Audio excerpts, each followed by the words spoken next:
इस सीजन में मुझे ग्रैंड मास्टर पहुंचने के लिए बस थोड़ा सा रैंक प्लस और करना था, लेकिन रैंक पुश करते वक्त मुझे बार बार ईवो गन स्किन वाले एनिमीज मार दे रहे थे। तो फिर मैं सोचने लग जाता हूँ कि ऐसी कौन सी गन है जिससे मैं ईवो गन स्किन को हरा दूं। और फिर तभी मेरे दिमाग में आता है चिप गन्स। अब आपको नहीं पता होगा, लेकिन गैरीना फ्री फायर ने चिप वाली गन्स को इसीलिए दिया ताकि हम अमीर प्लेयर जिनके पास ईवो गन स्किन है उन्हें हरा सके। लेकिन क्या ये बात सच है? तो आज मैं इसी चीज को टेस्ट करूंगा। तो आज मैं ट्राई करके देखूंगा क्या मैं चिप वाली गन से ईवो गन स्किन वाले एनिमीज को मार के रैंक पुश कर सकता हूँ, या फिर अब गरीब प्लेयर फ्री फायर में रैंक पुश करके ग्रैंड मास्टर जा ही नहीं सकते। तो अभी मैं पहले चिप वाली गन से 3 मैचेस खेल के देखूंगा एंड फिर मैं आपको बताता हूँ कि क्या मैंने ईवो गन स्किन वाले एनिमीज को हराया या फिर नहीं। अब कुछ भी बोलो, ईवो गन स्किन को हराना इतना ज्यादा आसान नहीं है, इसीलिए हमें कुछ चीजें करनी होंगी। तो सबसे पहले मुझे अपना कैरेक्टर कॉम्बिनेशन ऐसा रखना होगा जो मुझे फाइट में काम आए। तो अब अगर मेरे पास ईवो गन स्किन होती तो मैं आराम से हेडशॉट मार पाता, और ईवो गन स्किन का रेट ऑफ फायर भी बहुत ज्यादा होता है, और ऊपर से लॉन्ग रेंज में भी ईवो गन स्किन बहुत कमाल की होती है। तो इन्हीं तीनों चीजों का ध्यान पे रखते हुए मैं अपना कैरेक्टर कॉम्बिनेशन चेंज करता हूँ, और हेडशॉट के लिए वुल्फ्रा, रेट ऑफ फायर के लिए लूना, और लॉन्ग रेंज में एनिमी को मारने के लिए मारो कैरेक्टर लगा लेता हूँ। तो ईवो गन स्किन का मुकाबला करने के लिए मैंने यहाँ पे कैरेक्टर कॉम्बिनेशन तो लगा लिया है, लेकिन इस टेस्ट को और भी ज्यादा बढ़िया करने के लिए मैं अपने उन गन स्किन को हटा दे रहा हूँ जो थोड़ी सी लेजेंडरी है, ताकि प्योर चिप वाली गन्स का मैं अच्छे से यूज करूँ और फिर पता चले कि सच में हम चिप वाली गन से ईवो गन स्किन को हरा सकते हैं या फिर नहीं। तो पहले मैच में मैं हमेशा की तरह पीक पे जाता हूँ क्योंकि यहाँ पे बहुत सारे एनिमीज आते हैं। तो लैंड करते ही मुझे ऑग गन मिलती है और मेरे सामने एक एनिमी आता है जिसे मैं थोड़ा बहुत डैमेज देके खत्म भी कर देता हूँ। फिर थोड़ी सी लूट करके जैसे ही मैं आगे जाता हूँ एक और एनिमी आ जाता है तो उसे भी खत्म कर देता हूँ। लेकिन अब आपको मैं एक प्रॉब्लम बताता हूँ कि ये जो चिप वाली गन्स होती है आसानी से हमें नहीं मिलती है। तो सामने एक और एनिमी आ गया था तो उसे भी सबसे पहले मैंने खत्म करा और सोचा कि इसके पास चिप वाली गन होगी, लेकिन इसके पास भी चिप वाली गन नहीं थी। फिर थोड़ी देर बाद पता चलते कुछ एनिमीज यहाँ अंदर फाइट ले रहे हैं, तो मैं जल्दी से अंदर भी रश करता हूँ। एक एनिमी ऑलरेडी डाउन पड़ा था, रिवाइव हो रहा था, तो सबसे पहले उसे मार दिया, और फिर इस एनिमी से मुझे M14 चिप वाली गन मिल जाती है। तो ये सबसे बड़ी डिसएडवांटेज की बात है कि चिप गन्स हर जगह अवेलेबल नहीं होती हैं। इसी वजह से इसके बाद मैं एक और एनिमी को तो मार पाता हूँ, लेकिन उसके बाद जब दोबारा मेरी फाइट होती है तो सामने वाले एनिमी के पास लेजेंडरी गन स्किन होती है और मेरे पास यहाँ पे नॉर्मल गन स्किन, जिसकी वजह से मैं उसे मार ही नहीं पाता। लेकिन यहीं पे अगर मेरे पास MP5 होती चिप वाली या फिर M1014 होती तो मैं शायद इस एनिमी को बड़े आराम से मार देता। तो ये सबसे बड़ी प्रॉब्लम थी, लेकिन मैंने इसका सोल्यूशन भी निकाल लिया। अब मैं आपको बता सकता हूँ कि आपको कहाँ पे जाना है जहाँ पे आपको चिप वाली गन उतरते ही मिल जाएगी। तो सबसे कॉमन जगह जहाँ पे आपको चिप वाली गन मिल जाएगी वो है ब्लू जोन। तो ब्लू जोन पे लैंड करने के कुछ सेकंड बाद ही मुझे चिप वाली M1014 मिल जाती है, और सिर्फ इतना ही नहीं, यहाँ पे एक एनिमी भी आ जाता है। तो मैं जल्दी से इस एनिमी के पीछे पीछे जाके इस पे रश करने लग जाता हूँ, और फिर जैसे भी मेरे पास आता है उसे बड़े आराम से मैं M1014 से मार देता हूँ। तो अगर आपको ये बेकार सा एक्स्ट्रा मैप भी पसंद है, इतना चुभने लगा हूँ सबको, तो मैं आपको एक ऐसी जगह बताता हूँ जहाँ पे आप उतरते ही लेवल 3 की चिप वाली गन ले सकते हो। तो आपको यहाँ इंटेलेक्ट सेंटर के टावर के बीच में आ जाना, यहाँ पे आपको लेवल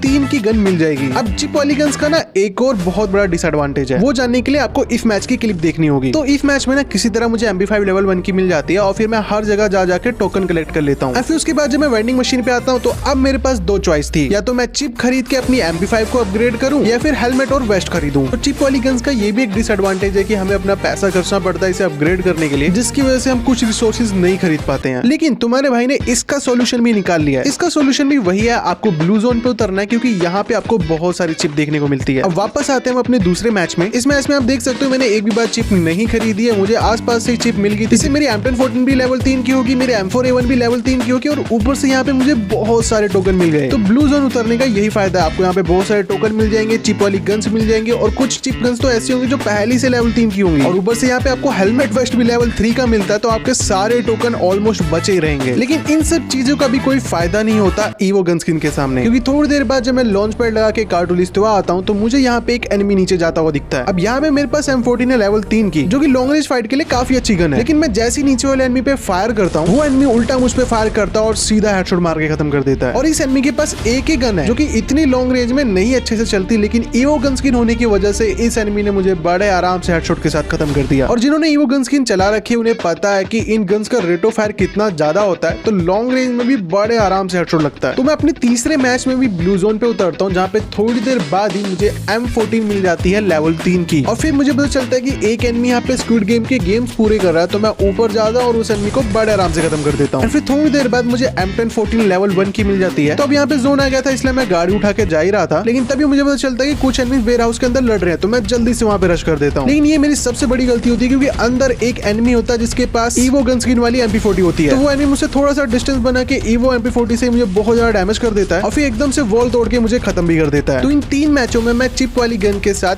ईवो गन स्किन वालों का कुछ भी नहीं उखाड़ पाया। लेकिन क्या इसका मतलब है कि हम चिप वाली गन से ईवो गन स्किन वाले को नहीं हरा सकते? तो अगर आप दिमाग लगा के सोचोगे ना तो इसके 2 आंसर निकलते हैं। पहला आंसर ये है कि आपके पास एक नॉर्मल गन स्किन तो होनी चाहिए, जैसे कि मेरे पास ये MP5 की डबल एटो फायर वाली गन स्किन है। तो इस पे अगर मैं MP5 को लेवल 3 की कर लेता हूँ तो फिर MP5 बहुत तगड़ी चलती है, तो फिर मैं शायद ईवो गन स्किन वाले एनिमी को मार दूं। और दूसरी चीज, आप कभी भी ईवो गन स्किन वाले एनिमी को सीधी फाइट में नहीं हरा सकते, जो कि मैंने इन 3 मैचेस में करा। मैंने ट्राई करा कि मैं सीधी फाइट में ईवो गन स्किन वाले एनिमी को हरा दूं और ऐसा नहीं हुआ। तो आपके सामने कभी भी ईवो गन स्किन वाला एनिमी आए तो आपको कभी भी सीधी फाइट नहीं लेनी है, कोशिश करना उसे घुमा के मारने की, क्योंकि ईवो गन स्किन वाले एनिमीज के पास बहुत ज्यादा कॉन्फिडेंस, ईगो और एटीट्यूड होता है, तो आप पे बहुत जल्दी रश करेंगे। तो इसी का फायदा उठा के आपको उन्हें मारना है। तो मैं 3 मैचेस ईवो गन स्किन के साथ खेलूंगा और अब देखते हैं मुझे कोई मार पाता है कि नहीं। तो ये मेरे दोस्त के भाई की दोस्त की आईडी है और इसके बाद जितनी भी ईवो गन स्किन है सारी मैक्स लेवल की है। तो मैं अपने पहले मैच में ब्राजीलिया लैंड करता हूँ और थोड़ी देर बाद ही मुझे MP40 मिल जाती है और इसकी मेरे पास कोबरा की लेवल 7 की स्किन है। तो इतनी तगड़ी गन होने के बाद भी अगर मैं रश ना करूँ तो धिक्कार है मुझ पे। तो मुझे पता चलता है इस ब्लैक हाउस में कुछ एनिमीज लड़ रहे हैं, तो मैं जल्दी से रश कर देता हूँ। अंदर आते ही मैं देखता हूँ एक एनिमी भाग रहा है और विंडो पे अटक गया, तो उसे थोड़ा बहुत डैमेज देता हूँ और फिर जल्दी से रश कर देता हूँ। लेकिन इस एनिमी को तो ऊपर वाले एनिमी ने मार दिया था। तो इस आईडी में XM8 की भी लेजेंडरी गन स्किन थी, तो सामने वाले एनिमी को मैं बड़े आराम से हेडशॉट के साथ मार देता हूँ। लेकिन एक एनिमी यहाँ छुपा हुआ था तो वो मुझे मार देता है। अब ऐसे छुपे हुए एनिमी से तो कोई भी मर जाएगा, लेकिन ये evo gun skin, legendary gun skin इतना ज्यादा कॉन्फिडेंस देती है कि मैं उसी जगह पे लैंड करता हूँ, फिर थोड़ी सी लूट करके जब देखता हूँ एक एनिमी ऊपर है तो उसे हेडशॉट के साथ खत्म भी कर देता हूँ और फिर अपने लूट बॉक्स से MP40 वापस से उठा लेता हूँ। तो ईवो गन स्किन का एक डिसएडवांटेज भी है कि आप बहुत ज्यादा ओवर कॉन्फिडेंस में आ जाते हो। अब मैं थोड़ी सी लूट करके जैसे मुझे पता चलता है एक एनिमी नीचे है, मैं नीचे कूद जाता हूँ और बिना वॉल लगाए उसे MP40 से डैमेज देने लग जाता हूँ और इसी बीच वो एनिमी मुझे बहुत ज्यादा डैमेज कर देता है और मैं यहाँ पे बिना हील किए फिर उस पर रश कर देता हूँ, जिसकी वजह से कोई तीसरा ही एनिमी हम दोनों को मार देता है। अब देखा जाए तो मैं इस फाइट को नहीं हारा हूँ क्योंकि किसी तीसरे एनिमी ने मुझे मारा है। आप देख सकते हो पहले ये एनिमी मरा, फिर उसके बाद मैं मरा हूँ। तो मुझे तो ऐसा लगता है कि जब हमारे पास लेजेंडरी गन स्किन होती है तो हमें ज्यादा कुछ करना नहीं होता, एनिमीज अपने आप ही मर जाते हैं।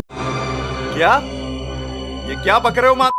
दूसरे मैच में जैसे क्लॉक टावर पे लैंड करता हूँ मुझे एक एनिमी दिखता है, तो मैं जल्दी से उस पर रश करने लग जाता हूँ और रश करके जैसे ही फायर करता हूँ अपने आप ही उसे हेडशॉट लग जाते हैं। और फिर थोड़ी बहुत लूट करने के बाद जब मैं वापस इस ब्लैक हाउस के ऊपर आता हूँ तो फुटस्टेप आता है कि एक एनिमी नीचे से ऊपर आ रहा है, तो उसे भी बड़े आराम से हेडशॉट और बॉडी के साथ खत्म कर देता हूँ। तो जो ना नॉर्मल एनिमीज होते हैं वो इतनी लेजेंडरी गन स्किन, इतना लेजेंडरी आउटफिट देख के डर जाते हैं। नहीं विश्वास तो ये देखो, इसके बाद मैं एक और किल करता हूँ और फिर मेरे पास अर्सनल की होती है तो मैं अर्सनल के पास जा रहा होता हूँ, लेकिन तब यहाँ पे एक एनिमी आ जाता है तो उसे मैं काफी ज्यादा डैमेज कर देता हूँ और वो एनिमी मुझे उल्टा बहुत ज्यादा डैमेज कर देता है। तो जब तक मैं हील कर रहा होता हूँ ये एनिमी डर के मारे पीछे भाग जाता है, जबकि इस एनिमी ने बस मुझे 15-20 HP का छोड़ा था। अगर ये उस वक्त मेरे पे रश कर देता तो शायद ये मुझे बड़े आराम से खत्म कर देता। अभी उसके बाद एनिमी मुझसे फाइट ही नहीं ले रहा था, बार बार भाग जा रहा था, तो मैं भी फिर अर्सनल लूट के यहाँ से निकल जाता हूँ। थोड़ी देर बाद ही मुझे कोबरा MP40 मिल जाती है, तो इसके बाद मैं बाइक उठा के एनिमीज को ढूंढने लग जाता हूँ। यहाँ पोचिनोक पे आने के बाद मैं देखता हूँ कि कुछ एनिमीज आपस में लड़ रहे हैं, तो मैं जल्दी से वॉल वाले एनिमी पे ही रश कर देता हूँ। एनिमी के सीधा मुंह पे उतरता हूँ और MP40 से थोड़ा बहुत डैमेज करता हूँ, फिर वॉल लगा के जैसे एनिमी वापस आता है उसे खत्म कर देता हूँ। फिर इसके बाद वापस से बाइक उठा के एनिमीज को ढूंढने लग जाता हूँ और पता चलता है कि सामने वाले पेड़ पे ही एक एनिमी है, तो इस एनिमी के मुंह पे भी उतरता हूँ और इसे काफी ज्यादा डैमेज कर देता हूँ और फिर आग छोड़ के उसे खत्म कर देता हूँ। तो आप देख सकते हो कि मैं यहाँ पे बिना डरे किसी भी एनिमी के मुंह पे उतर जा रहा हूँ और उसे बड़े आराम से खत्म कर दे रहा हूँ। तो ये होता है ईवो गन स्किन का फायदा। फिर उसके बाद जब मैं मार्स इलेक्ट्रिक पे आता हूँ तो नीचे से एक एनिमी मुझ पे फायर करने लग जाता है, तो मैं जल्दी से उस पर भी रश कर देता हूँ। तो इस एनिमी से मेरी काफी देर तक फाइट चलती है और ये एनिमी बस पीछे भाग रहा होता है, तो मैं भी वॉल लगा के इसका पीछा करने लग जाता हूँ और इस एनिमी के पास स्नाइपर होती है इसलिए बार बार पीछे भाग रहा होता है। और क्या बताइए मेरी ईवो गन स्किन देख के पीछे हट रहा हूँ, तो मैं जल्दी से इस एनिमी पे आखिरी में रश कर देता हूँ और MP40 से बहुत सारा डैमेज देके खत्म भी कर देता हूँ। फिर थोड़ी देर बाद आखिरी का सर्कल यहाँ पहाड़ों पे बन रहा होता है, तो मैं यहाँ ऊपर जा ही रहा होता हूँ कि तभी नीचे से एक एनिमी मुझे डैमेज करने लग जाता है। तो उस एनिमी को मैं एक हेडशॉट मार के काफी ज्यादा डैमेज कर देता हूँ, इसलिए जल्दी से उस पर रश करने लग जाता हूँ। रश करते वक्त मैं इस आग का यूज करता हूँ, इस आग के पीछे जाता हूँ और उस एनिमी को दिखता भी नहीं है और फिर बाहर निकल के उसे भी खत्म कर देता हूँ। और फिर आखिरी में लास्ट का एनिमी बचता है जिसे भी मैं MP40 से खत्म करके बड़े आराम से बूया कर लेता हूँ। और इस पूरे मैच में आपने देखा होगा कि मैं कहीं पे भी छिप के नहीं खेल रहा था, मैं बस एनिमीज को ढूंढ रहा था, उन पर रश कर रहा था और उन्हें मार रहा था। और ऐसा नहीं कि इस आईडी में रैंक कम है, इस आईडी में एलीट हीरोइक पे रैंक है। बाकी मैं बोलना चाहूंगा evo gun skin equals to तबाही। तीसरे मैच में जो मैंने तबाही मचाई है, लैंड करते ही 1 2